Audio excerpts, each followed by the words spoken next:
Shut up and sit down. तो चलिए आइए अब हम लोग पढ़ते हैं 17.3 प्रॉब्लम्स फेस्ड बाय कंज्यूमर्स। अब देखिए जो उपभोक्ता है उसको क्या क्या समस्याएं आती हैं, क्या क्या प्रॉब्लम्स होते हैं, उसके बारे में हम लोग बात करेंगे।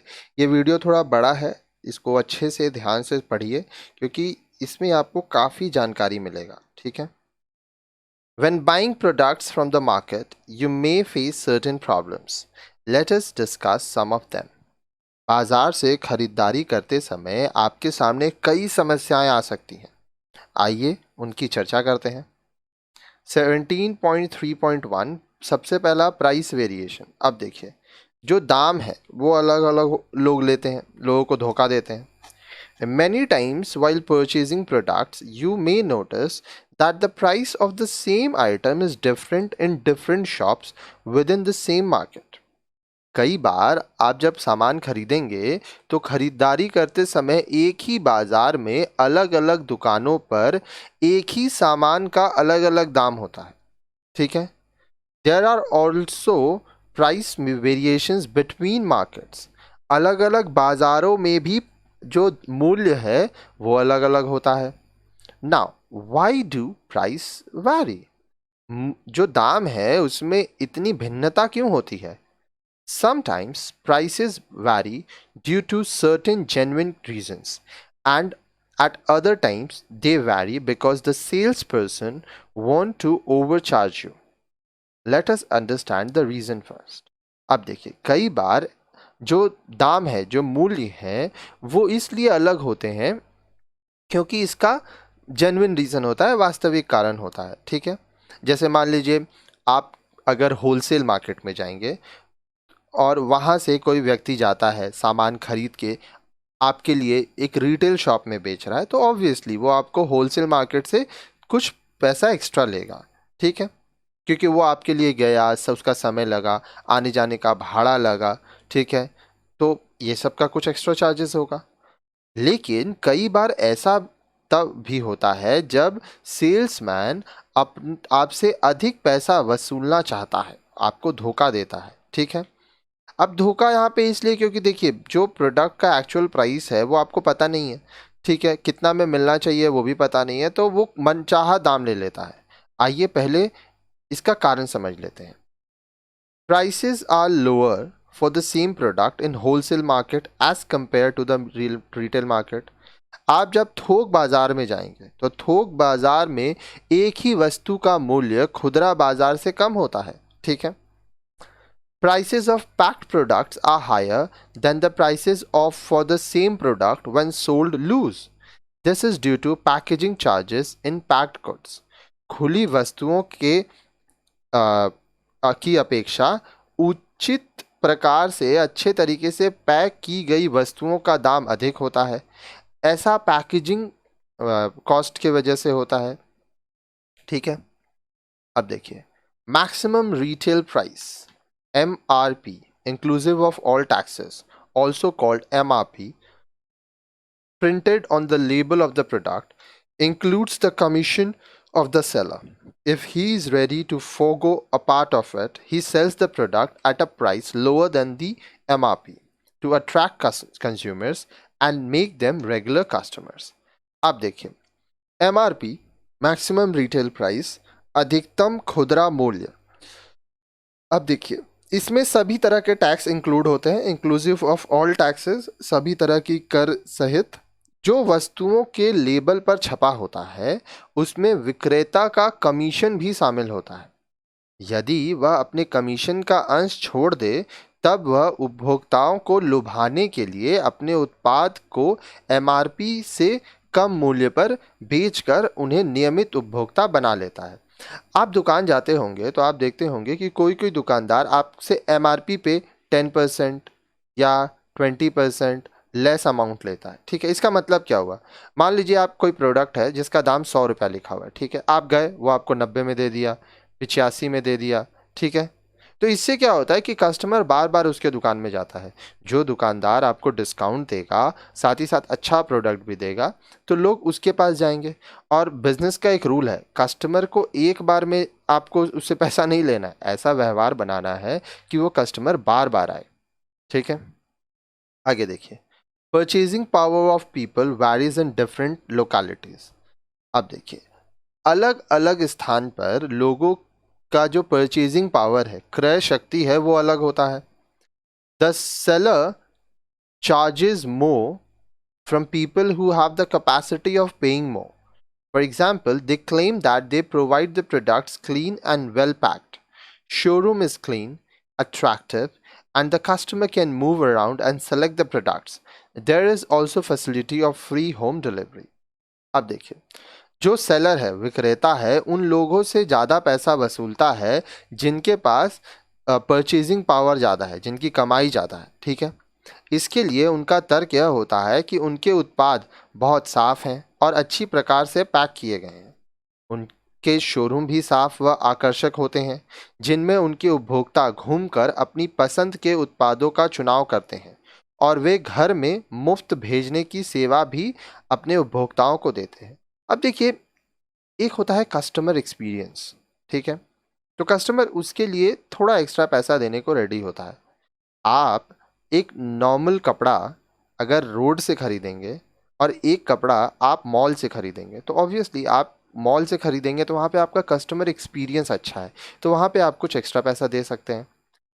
Products are sold at a reduced price during the end of season sale or at a discounted rate during stock clearance sale or for early birds. अब देखिए, आप बहुत बार देखते होंगे टेलीविज़न में या रास्तों पर एंड ऑफ सीज़न सेल होता है। ठीक है, या स्टॉक क्लियरेंस सेल होता है, या अर्ली बर्ड सेल होता है। ठीक है, इस समय वस्तुओं को कम दाम में बेचा जाता है, पर यहाँ पे आपको एक चीज़ ध्यान देना है। एंड ऑफ सीज़न सेल में, स्टॉक क्लियरेंस में जब लोग आपको ऑफ़र दे रहे हैं, तो ऑब्वियसली उस समय वो माल बेचने का कोशिश किया जाता है जो माल काफ़ी दिनों से बिका नहीं है। तो इसका मतलब ये नहीं है कि वो माल ख़राब है, वो प्रोडक्ट ख़राब है। आपको देखना पड़ेगा, आपको जाके वहाँ पे देखना पड़ेगा कि ये प्रोडक्ट किस तरह से है। ठीक है, इसका क्वालिटी कैसा है। जैसे हम लोग बहुत बार देखते हैं कि बिग बाज़ार जाते हैं या इजी डे जाते हैं या जो भी शॉपिंग करने जाते हैं, वहाँ पे कुछ कुछ प्रोडक्ट पे 40% 50% ऑफ रहता है। वो इसलिए भी रहता है क्योंकि वो 2 महीना 3 महीना में वो प्रोडक्ट एक्सपायर होने वाला है, ख़राब होने वाला है। तो ये सब चीज़ों को ध्यान देना होगा। आप कपड़ा खरीदने जा रहे हैं तो ये नहीं कि सस्ता मिल रहा है, चलो अच्छा डिस्काउंट है तो बहुत सारा खरीद लेते हैं। क्या होगा, कपड़ा खरीद के अलमीरा में रखा हुआ है, पहन तो रहे नहीं है। तो ये सारी गलतियां ना करें। ठीक है, products of better quality cost more than the lower quality ones or those nearing the expiry dates. अब देखिए, जो अच्छी क्वालिटी वाले प्रोडक्ट्स होते हैं उनका दाम लोअर क्वालिटी वाले प्रोडक्ट से ज़्यादा होता है। ठीक है, देखिए बोलते हैं ना, जैसा क्वालिटी वैसा दाम। साथ ही साथ कुछ ऐसे प्रोडक्ट होते हैं जो जिनका समय सीमा ख़त्म होने वाला होता है। ठीक है, तो अब एक्सपायर हो जाएगा, कोई तो इस्तेमाल नहीं करेगा, तो चलो इसको डिस्काउंट में दे देते हैं।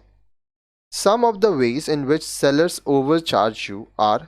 अब कुछ तरीके ऐसे हैं जिनके से विक्रेता आपसे अधिक मूल्य वसूलता है। वो क्या है?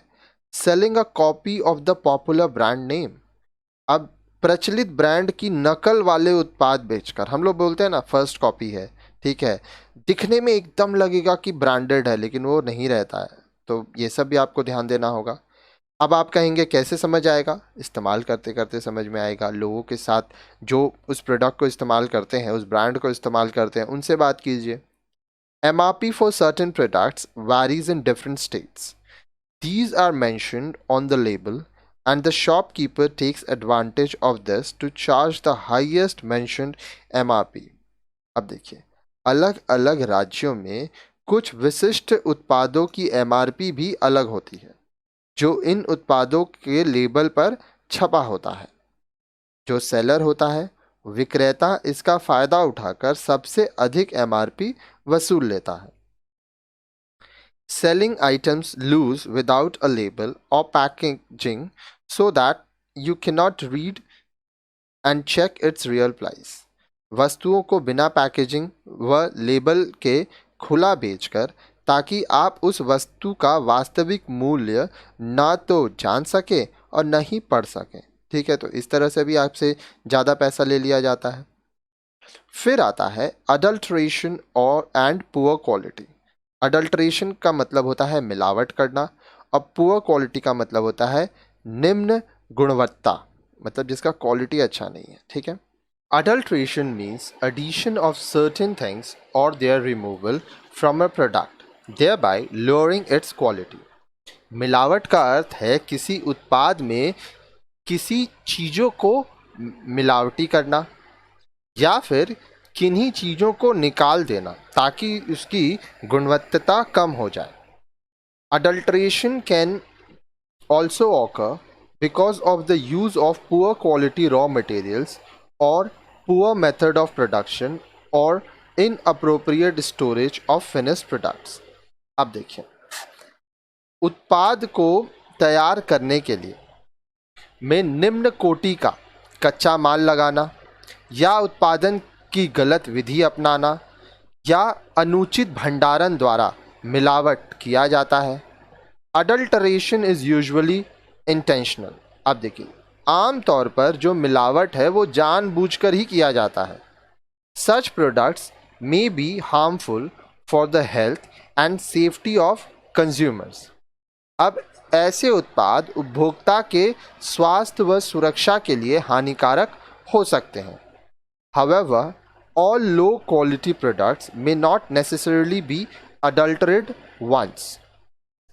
हालांकि सभी कम गुणवत्ता वाले पदार्थ आवश्यक नहीं है कि मिलावटी हों, कुछ लो क्वालिटी प्रोडक्ट्स भी होते हैं, ठीक है। You may have heard of people suffering from diarrhea and vomiting after eating food and sweets from roadside hawkers. आपने यह अवश्य सुना होगा कि सड़क पर बेचने वाले से खाना या मिठाई खाने के बाद लोगों को उल्टी होती है या दस्त हो जाते हैं। डायरिया का मतलब होता है दस्त होना, वॉमिटिंग का मतलब उल्टी होना। This may be due to adulteration of the food with harmful colours, stale ingredients, poor quality cooking oil etcetera. ऐसा भोजन में हानिकारक रंग, बासी सामग्री या मिलावटी तेल के कारण होता है, ठीक है। These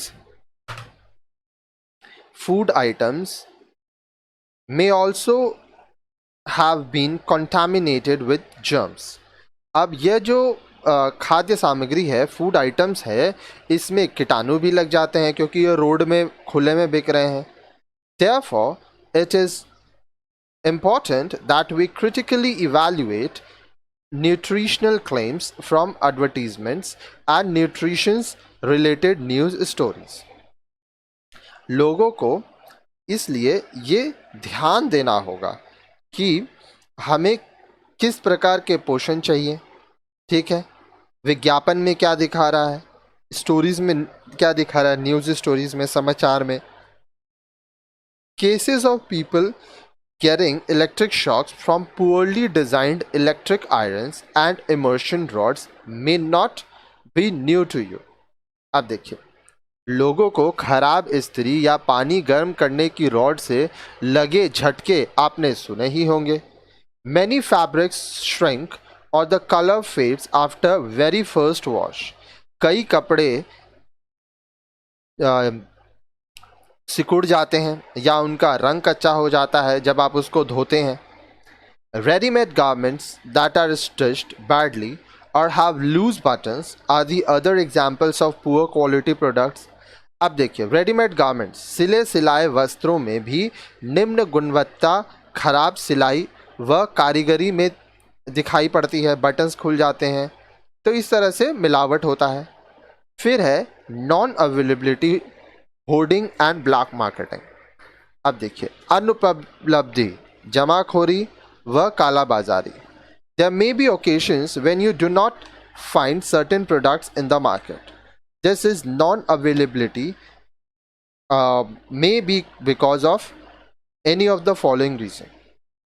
कई बार ऐसा अवसर होता है जब आपको बाज़ार में कोई विशिष्ट उत्पाद नहीं मिल रहा है, कोई सामान आपको बाज़ार में नहीं मिल रहा है, तब हम लोग कहते हैं कि यह बाज़ार में अनुपलब्ध है, ठीक है। तो इसके क्या क्या कारण हो सकते हैं, आइए देखते हैं,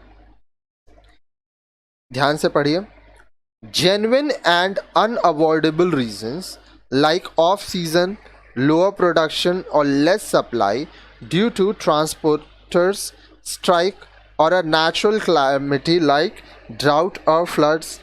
अब देखिए कुछ कुछ वास्तविक कारण हो सकते हैं, जैसे बेमौसम, कम उत्पादन या यातायात चालकों की हड़ताल के कारण, कम आपूर्ति या प्राकृतिक आपदाओं जैसे सूखा पड़ जाना या बाढ़ के कारण तो सामान बाजार में कम हो जाता है। अब देखिए artificially created reasons by traders to demand a higher price from you. कभी कभी व्यापारियों द्वारा उपभोक्ताओं से अधिक पैसा वसूलने के लिए गढ़े गए बनावटी कारणों से भी ऐसा होता है। ठीक है, this is due to hoarding or hiding of certain products and their sale in black market, that is at unreasonably high prices to needy customers. Consumers, अब देखिए क्या किया जाता है, ऐसा कुछ विशिष्ट उत्पादों की कालाबाजारी करने के लिए होता है। ठीक है, इसका अर्थ है वस्तुओं को ज़रूरतमंद उपभोक्ताओं को अनावश्यक रूप में बढ़े हुए दामों पर बेचना। अब आपको प्रोडक्ट चाहिए, दाम जो भी होगा, आप अगर मजबूर हैं तो जो दाम 100 रुपये होना चाहिए 100 के जगह आप 200-300 भी देते हैं।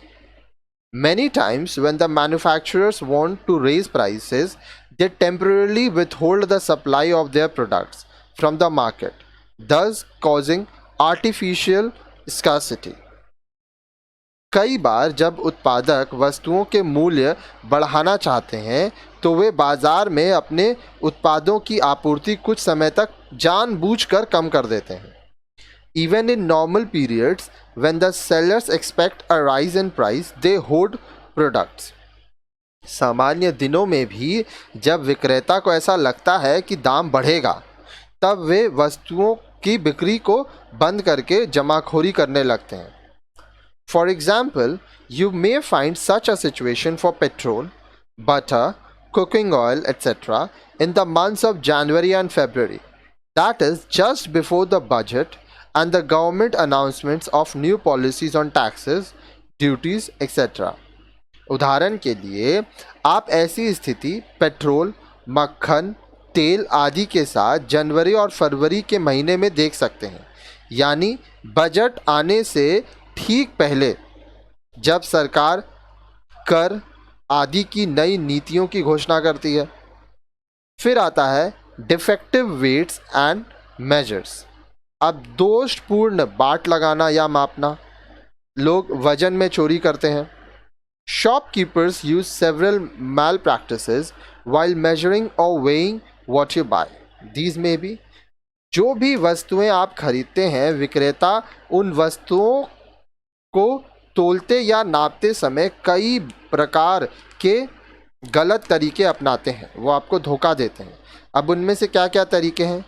Use of irregular weights like bricks और स्टोन्स और hollow bottom of iron weights which weigh less than the actual weight. अब देखिए नियत वजन से कम वजन का प्रयोग करके, जैसे ईंट, पत्थर या खोखले तले वाले बाट आदि अनियमित वजन का प्रयोग करके आपको दिखाएगा कि 1 किलो का बटखरा है, लेकिन वो 1 किलो वजन नहीं रहता है। Use the weighing balance with a wooden beam that does not remain horizontal when the pans are empty. अब देखिए बोल रहा है तराजू में ऐसी कमानी का प्रयोग जो पल्लों के खाली होने पर भी सीधा नहीं होता। ठीक है, आप जब सामान लेते हैं, जो लोग पल्ला सिस्टम करते हैं, एक बार पल्ला को चेक कीजिएगा, आपको समझ में आएगा कि वहाँ पे धोखाधड़ी हो रहा है। Pointers of weighing scales that do not rest at zero even when no weight is put on pans. अब देखिए जब पलरे खाली हो तब भी तराजू का सुई शून्य पर स्थित नहीं रहता है, तब भी चोरी होता है। Placement of a piece of magnet or cardboard under the pans of a weighing scale. अब देखिए तराजू के पलरों के नीचे चुंबक चिपका देना या गत्ते का टुकड़ा लगाकर, इस तरह से भी धोखा दिया जाता है। Meters at petrol pumps and in an auto rickshaws and taxi not showing zero rating. Petrol pump, taxi और ऑटो रिक्शा में मीटर की सुई शून्य पर न रहना, इस तरह से भी धोखा दिया जाता है।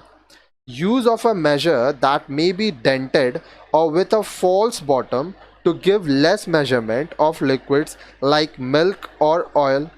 अब देखिए, पिच के तेल वाले मापों का प्रयोग ताकि दूध या तेल जैसी तरल पदार्थ का माप से कम माप से बच जाए। अब यहाँ पे आपको मैं दिखाता हूँ, देखिए इस तरह से होता है। अब ये आप मान लीजिए नीचे से ऐसे ये किया हुआ है, ठीक है, तो जो भी लिक्विड आएगा वो इस पोर्शन में ही आएगा, तो इतना पोर्शन जो है वो आपका धोखा हो जा रहा है, लेकिन ये आपको ऊपर से पता नहीं चलेगा। इसका एक और तरीका है, नीचे वाला पोर्शन को भर देना, ठीक है, फिर देखेंगे आप इस तरह से इसको बटखरा कहते हैं, बाट भी कहते हैं। मान लीजिए इसमें 1 kg लिखा हुआ है, ठीक है, 1 kg, लेकिन ये नीचे से अंदर से खोखला है, तो इसका वजन 1 किलो थोड़ी हुआ। तो बहुत सारे तरीके हैं जिससे लोग चोरी करते हैं। अब आप बोलेंगे सर बचें कैसे? आप सीखते रहिए, बाज़ार में शॉपिंग करिए, पहले अनुभव लोगों के संग शॉपिंग कीजिए, जो अनुभवी हैं, आपके घर में जो रेगुलर शॉपिंग करते हैं उनके संग जाइए, काफ़ी सारी चीज़ें आपको देखने मिलेगी। अब यहाँ पे आप देखिए कि स्केल है, एक सीधा है और एक थोड़ा सा बेंड है, हल्का सा बेंड रहेगा तो भी आपका नुकसान होगा। यूज़ ऑफ अ शॉर्ट और dented measuring rod or by stretching the fabric or measuring the fabric on marked tabletops to measure less fabric, etc. The shopkeeper's intention all the while is to give you less than the promised quantity without your knowledge, thereby earning higher profits. छोटे या मुड़े हुए गजों का प्रयोग या फिर कपड़े को खींचकर नापना जिससे कम कपड़ा नपे। इसमें विक्रेता की मंशा रहती है, वह चाहता है कि आपको सही सामान ना मिले, कम कपड़ा दिया जाए और उसका मुनाफा अधिक हो, और आपको समझ में भी नहीं आएगा, जानकारी भी नहीं होगी। तो आप यहाँ पे इस सब का एक ही इलाज है, जितना हो सके लोगों के संग शॉपिंग करते रहिए, लोगों के संग जाइए, बाज़ार का हाल देखिए, सब आपको समझ में आएगा और आप सीखते जाएंगे। फिर आता है डिसेप्टिव ट्रेड प्रैक्टिसेस, दोषपूर्ण व्यापार पद्धतियाँ, गलत तरीके से लोगों को धोखा देना, ठीक है, गलत नियम कानून से बिजनेस करना। You may have observed some of the following deceptive trade practices by shopkeepers and manufacturers. आपने भी दुकानदारों व उत्पादकों के कुछ दोषपूर्ण तरीके अवश्य देखे होंगे। Packing of small goods in large packets and packing poor quality goods in stylish wrappers that cannot be opened for examining the products inside. अब देखिए, छोटी वस्तुओं को बड़े पैकेटों में पैक करना या खराब गुणवत्ता वाली वस्तुओं की आकर्षक पैकिंग करना जिन्हें अंदर के उत्पाद को देखने के लिए खोला नहीं जा सकता। तो बोलते हैं ना कि अच्छे से पैकिंग कर दिया जाता है, ठीक है, तो उससे लोग समझ नहीं पाते हैं, प्रोडक्ट खरीद लेते हैं, उनके संग धोखा हो जाता है। Use of brand names, labels and packaging similar to good quality popular products for low quality products. अब देखिए, ब्रांड नेम व लेबलों का प्रयोग और अच्छी गुणवत्ता वाले उत्पादों जैसी पैकिंग में पदार्थों को पैक करना। क्वालिटी ख़राब है लेकिन उसका पैकिंग अच्छे से कर दिया तो धोखा हो जाता है लोगों के साथ। Offer of attractive free gifts, sales and discounts with some low quality products और offer of cheap free gifts and discounts that are not genuine etcetera. अब देखिए, जो प्रोडक्ट्स अच्छे नहीं होते हैं, निम्न स्तर के वस्तु होते हैं, उनके साथ आकर्षक उपहार देके या छूट देकर या मूल्य कम करके सामान बेच देना, तो ये भी धोखा होता है। Selling expired articles at lower price. अब देखिए, जो प्रोडक्ट एक्सपायर हो चुका है, ठीक है, ख़राब हो चुका है, उसको कम दाम में बेच दिया जाता है, ये भी धोखा है। Polishing and packing second hand articles for selling them at first hand price. अब देखिए, इस्तेमाल की हुई चीज़ों को पॉलिश कर देना, अच्छे से पैकिंग कर देना और उसको नया बोलकर बेच देना, ठीक है। अब कस्टमर को हर समय तो ये समझ में नहीं आएगा, तो ये भी धोखा होता है। Thus consumers are deceived and cheated. अतः उपभोक्ता जो है उनको इस प्रकार से धोखा दिया जाता है, उनको ठगा जाता है, ठीक है। फिर आता है पुअर कंज्यूमर गाइडेंस। अब देखिए उपभोक्ता मार्गदर्शन में कमी। ध्यान से देखिए, we have to often rely on the mercy of the shopkeepers and manufacturers for information required to make any purchase. अक्सर हमें जानकारी के लिए दुकानदारों और उत्पादकों पर निर्भर रहना पड़ता है। ठीक है, जो हम लोग को खरीदना है वो हम लोग को उत्पादक से, दुकानदारों से पूछना पड़ता है। But they do not always give us the correct and complete information, or they may themselves not have sufficient information. लेकिन वे हमेशा हमें सही और पूर्ण सूचना, सभी सूचना नहीं दे पाते, या कई बार उनके पास सही सूचना होती ही नहीं है, उनको खुद नहीं पता होता है सब कुछ। They talk positively about only those brands of products that they stock and get a higher commission. वे उन्हीं प्रोडक्ट्स, उत्पादों के बारे में बताते हैं जो उनके पास होते हैं और जिन पर उन्हें अच्छा कमीशन मिल रहा हो। ठीक है, Some salesperson do not pay attention to consumers. अब कुछ विक्रेता ऐसे भी होते हैं जो अपने उपभोक्ताओं पर ध्यान नहीं देते हैं। They behave rudely and do not show all the items. वे उपभोक्ता के साथ अच्छा व्यवहार नहीं करते हैं, रूखा व्यवहार करते हैं और अपना सभी सामान भी ठीक से नहीं दिखाते हैं।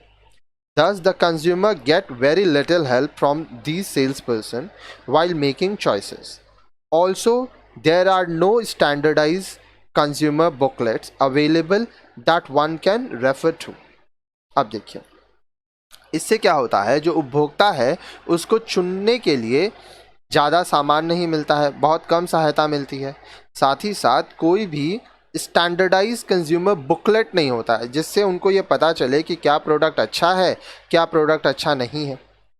फिर आता है लैक ऑफ स्टैंडर्डाइज प्रोडक्ट्स, स्तरीय उत्पादों का अभाव। While shopping, have you ever notice that some products bear a quality standard mark like ISI, AG mark or FPO along with some numbers? जब आप सामान खरीदते हैं तो खरीदारी करते समय क्या आपने कभी ध्यान दिया है कि कुछ उत्पादों पर कुछ संख्याओं के साथ गुणवत्ता मानक चिन्ह होता है, जैसे ISI मार्क होता है, AG मार्क होता है, FPO मार्क होता है। What do they mean to you? इनका क्या अर्थ होता है? Well, these marks are called standardization or certification marks and are issued by the government. अब देखिए ये चिन्ह मानकीकरण चिन्ह कहलाते हैं जिन्हें सरकार द्वारा जारी किया जाता है। The numbers displayed along with the marks are the numbers of Indian standard corresponding to a product and unique for it. अब देखिए ये जो नंबर दिया जाता है, चिन्ह के साथ जो संख्या दी जाती है, वह संख्या भारतीय मानक संख्या है और प्रत्येक उत्पाद के लिए अलग है। These marks convey that products bearing them are of good quality, correct weight and safe to use. ये चिन्ह यह बताते हैं कि जिन उत्पादों पर यह लिखे गए हैं वे उच्च गुणवत्ता वाले हैं, सही वजन वाले हैं और साथ ही प्रयोग में भी सुरक्षित हैं। You will read more about these marks later. आप इन चिन्हों के बारे में बाद में पढ़ेंगे। However, all the products sold in the market, including some very popular brands, do not bear a standardization mark. परंतु बाजार में बेचे जाने वाले बहुत से प्रसिद्ध उत्पाद व अन्य उत्पादों पर यह मानकीकरण चिन्ह नहीं होता है। For example, when you buy a pressure cooker, you may be unsure and unable to decide whether to buy a popular brand without a standardization mark or to buy a less popular brand with standardization mark. This leaves the consumer confused. अब देखिए उदाहरण के लिए जब आप pressure cooker खरीदते हैं तब आप यह निश्चित नहीं कर पाते हैं कि बिना चिन्ह वाला एक प्रसिद्ध ब्रांड का कुकर खरीदें या कम प्रसिद्ध ब्रांड का मानकीकरण चिन्ह वाला कुकर खरीदें। इससे उपभोक्ता उलझन में पड़ जाता है, वो कंफ्यूज हो जाता है। Some incidents of misuse and misrepresentation of standardization marks have been reported, wherein fake or duplicate products have been found bearing these marks. मानकीकरण चिन्ह के दुरुपयोग की कुछ घटनाएं भी सामने आई हैं, जहां गलत या नकली उत्पादों पर ये चिन्ह पाए गए हैं। उदाहरण के लिए ISI चिन्ह के स्थान पर उत्पाद पर निम्न चिन्ह पाए गए हैं। ठीक है, बहुत सारी चिन्ह होती हैं, बहुत सारी चीज़ें होते हैं, फेक सामान मिलते हैं, डुप्लीकेट सामान मिलते हैं हम लोग को। अब यहाँ पे तो आप देखिए क्या क्या समस्याएं थी। अब नेक्स्ट वीडियो में देखिए 17.4 सोल्यूशन टू कंज्यूमर प्रॉब्लम्स, उपभोक्ता समस्याओं का समाधान।